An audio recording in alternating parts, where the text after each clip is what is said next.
మనసులో భావన చేస్తూ నిదానంగా తీసుకురావండి. సంతోషంతో చప్పట్లు కొట్టాలి అందరూ. వాళ్ళ బొకే తీసుకోమ్మా.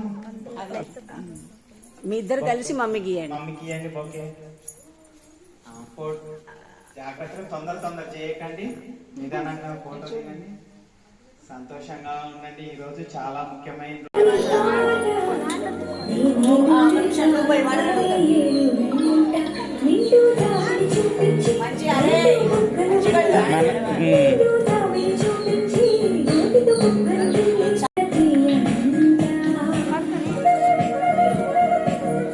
కూర్చోండి రా, కూర్చోండి, కాళ్ళ దగ్గర కూర్చోనా. ఇంకా కొద్ది కూర్చో, మామూలు కూర్చో. మా మమ్మీ నేను చాలా మంచిగా చూసుకుంటాను. మా మమ్మీని ఏ కష్టం రాకుండా చూసుకుంటాను. Thank you sir. మమ్మీ నిన్నెట్లా చూసుకున్నా చెప్పలేదు.